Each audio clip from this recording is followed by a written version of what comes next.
बोलिए हरि नाम संकीर्तन महिमा की जय जय श्री राधे श्याम।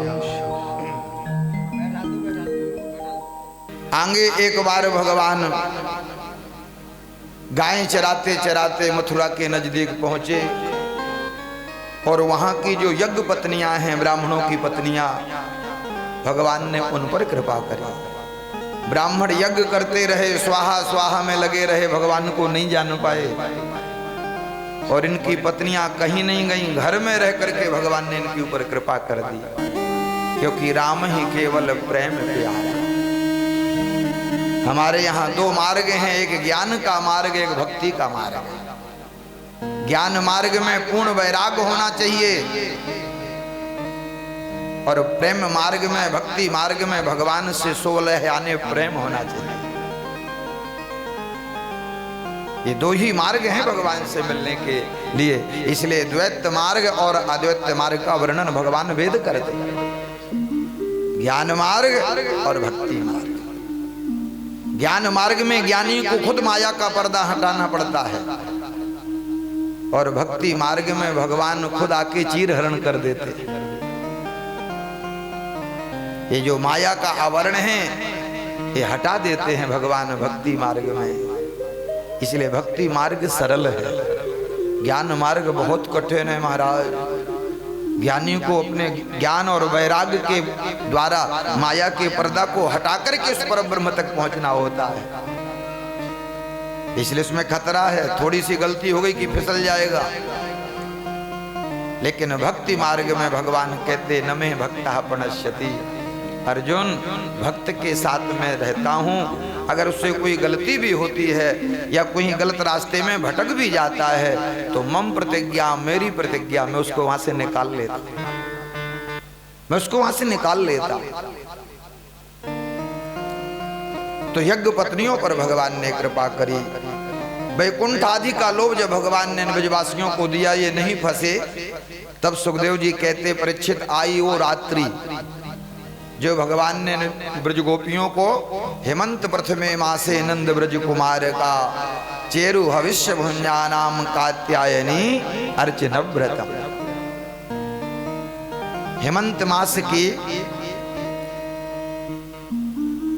ऋतु में इन गोपियों ने भगवान की आराधना करी थी और भगवान ने इनको आशीर्वाद दिया था कि आगामी शरद पूर्णिमा में हमारा दिव्य मिलन होगा। तो सुखदेव जी कहते राजन वो आई वो रात्रि, कौन? बोले भगवान पिता रात्रि शरदो फुल्ल मल्लिका विक्षरन्तुम मनश्चक्रे योग माया मुपाश्रिता, योग माया मुपाश्रिता। भगवान सुखदेव के शब्द हैं, राजन भगवान पिता रात्रि शरदो फुल्ल मल्लिका। अब आई वो शरद पूर्णिमा की रात्रि। भगवान ने आज खुद अपना दिव्य श्रृंगार किया और बंसी लेकर के बंसी वट में कन्हैया आए और अधरों में जैसे बंसी को रखा और भगवान ने बंसी में प्राण फूंके, आज बंसी बज पड़ी। लेकिन आज भगवान ने जो बंसी में शब्द फूंका है वो क्लीम है, काम का वर्धन करने वाला, यानी मन में कामना को जगाने वाला। कौन सी कामना? बोले कृष्ण दर्शन लालसा। गोपियों के हृदय में भगवान से मिलने की कामना प्रकट हो जाए, इसलिए आज भगवान ने क्लिंग शब्द का प्रयोग किया बंसी का। राजन आज जैसे इन ब्रज गोपियों ने भगवान की उस बंसी को सुना तो जो जिस स्थिति में थी उस काम को छोड़ करके और भगवान श्री कृष्ण से मिलने के लिए दौड़े। देखते देखते बंसी बट में बहुत सी गोपियां एकत्रित हो गई।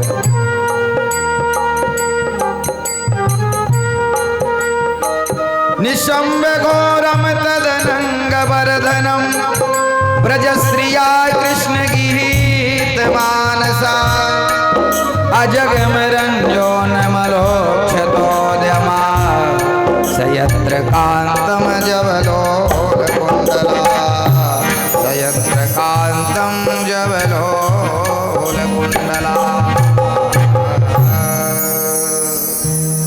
निशम्ब घोरम तदनंग वर्धनम ब्रजश्रिया कृष्ण गृहीत। मानो आज इन ब्रज गोपियों के चित्त को भगवान ने अपनी तरफ खींच लिया। जो जिस स्थिति में थी काम छोड़ के दौड़ पड़ी प्रभु से मिलने के। जब एक साथ बहुत सी गोपियों को हमारे प्रभु ने देखा तो भगवान ने पहले स्वागत किया। स्वागतम भो महाभागा प्रियम किम करवाणी। गोपियों को लगा कि देखो इन्हें भी हमें हमारी जरूरत है। पहले बंसी बजाई फिर हमें बुलाया, अब हम बुलाए तो देखो हमारा स्वागत भी कर रहे हैं। इसका मतलब इन्हें भी हमारी जरूरत है। गोपियां सोच ही रही थी तभी भगवान ने कहा कि ब्रूतागमन कारणम। अरे गोपियों, रात्रि के समय वन में अपने घर परिवार सबको छोड़ करके तुम ब्रूतागमन कारणम किस कारण से आई? क्या तुम्हें मालूम नहीं एक स्त्री का धर्म होता है, माता पिता परिवार इनकी सेवा और रात्रि में स्त्री को घर से बाहर नहीं जाना चाहिए। दिन में पुरुष को घर में नहीं रहना चाहिए। भगवान कह रहे हैं रात्रि में स्त्री को घर से बाहर नहीं निकलना चाहिए और दिन में पुरुष को घर में नहीं रहना चाहिए। ब्रूतागमन कारणम, क्या कारण है, क्यों आई हो? क्या तुम्हें स्त्री का धर्म पता नहीं?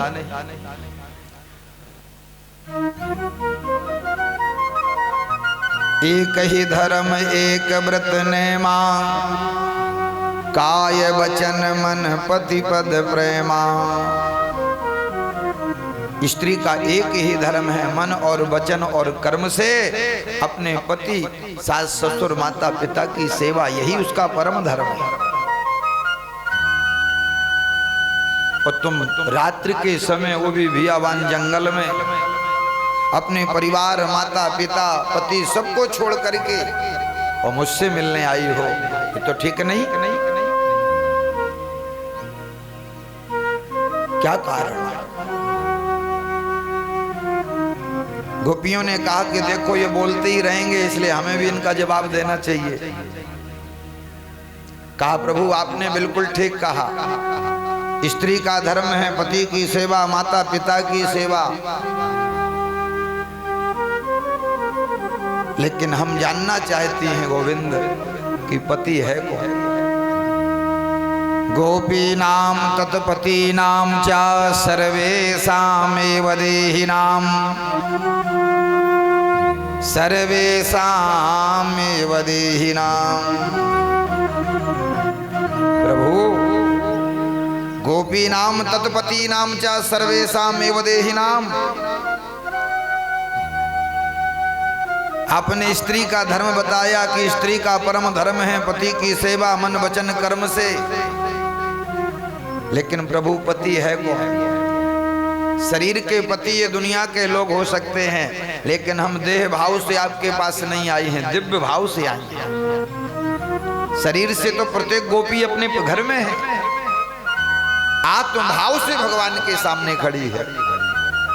3 शरीर बताए ना शास्त्र में, सूक्ष्म शरीर, कारण शरीर, स्थूल शरीर। ये पंच भौतिक शरीर ये स्थूल शरीर है। इस शरीर के अंदर भी 2 शरीर हैं। इसलिए आप जब सुबह पूजन आचार्य जी कराते होंगे तो 3 बार आपसे आचमन कराते होंगे। बाहर के शरीर की शुद्धि और इस शरीर के अंदर भी 2 शरीर हैं। वो है कारण शरीर और सूक्ष्म शरीर। सूक्ष्म शरीर ही आत्मा है, जिसको जानने के लिए आज विज्ञान भी फैल हो गया। और ये स्थूल शरीर है। स्थूल शरीर से प्रत्येक गोपी अपने घर में है, अपने पति की सेवा में। आज मैं सूक्ष्म शरीर से एक दिव्य भाव से भगवान के सामने आई। इसलिए गोपियां कहती कि प्रभु आपने बिल्कुल ठीक कहा, स्त्री का धर्म है पति की सेवा। क्योंकि शास्त्र में लिखा है कि जो स्त्री पति की सेवा नहीं करती उसे हजारों जन्म तक नरक का वास भोगना पड़ता है। और जो पति भी अगर स्त्री को देवी मान के उसका आदर नहीं करता, उसका सम्मान नहीं करता, उस पुरुष को भी हजारों वर्ष तक नरक की यातना भोगनी पड़ती है, ऐसा लिखा है। लेकिन प्रभु हम जानना चाहते हैं, शरीर के पति ये दुनिया के लोग हो सकते हैं, लेकिन हम तो आत्म भाव से आई हैं और आत्मा का पति तो एक ही है। आत्मा का पति वो परमात्मा है। इसलिए गोपी देह भाव से नहीं आत्म भाव से आई है। और आत्मा के पति कौन है? वो तो भगवान है। इसलिए अध्यात्म की दृष्टि से देखा जाए तो हम सबके पति भगवान ही तो हैं, क्योंकि हमारे अंदर कौन है? आत्मा। हम शरीर नहीं है। और आत्मा के पति तो श्री कृष्ण ही है। इसलिए गोपियां कहती हैं कि प्रभु अगर पत्नी का यही परम धर्म है तो हम आत्मभाव से अपने पति के पास आए। क्या हमने कोई अपराध किया? हमने कोई अधर्म किया? आप ही बताओ। भगवान समझ गए गोपी तो बहुत ज्ञानी है, आत्मभाव की बात कर रही है।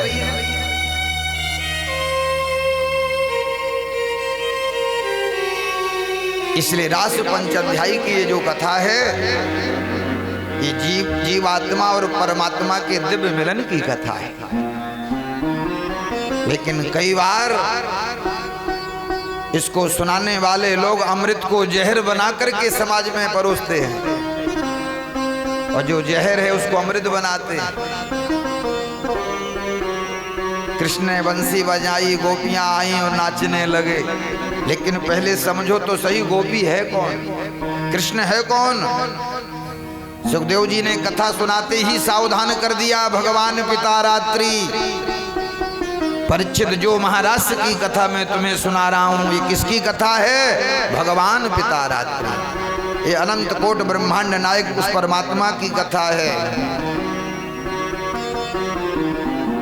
क्योंकि नंद कुमार कृष्ण मान करके कथा सुनोगे तो मन में संदेह हो जाएगा। इसलिए परीक्षित को पहले सावधान किया कि राजन, जो ये कथा मैं तुम्हें सुना रहा हूं ये भगवान पिता रात्रि है। चतुर्थी विभक्ति का यहाँ पर प्रयोग किया है कि राजन ता रात्रि भगवान। जीवात्मा और परमात्मा का जो दिव्य मिलन है उसकी कथा है राजन ये। क्योंकि सुखदेव जैसे परम ज्ञानी, जो निर्गुण निराकार ब्रह्म की उपासना करने वाले, जिनके अंदर काम लेस मात्र का प्रवेश नहीं कर सकता, ऐसे परम योगी कथा सुना रहे राजा को। इसमें काम भाव का तो प्रवेश ही नहीं है। और गोपियों ने भी उत्तर में कहा है कि हम आत्म भाव से आपके पास आए हैं, और प्रभु आत्मा के पति तो पर आप ही हैं। भगवान बड़े प्रसन्न हुए कि देखो गोपी बहुत पढ़ी लिखी।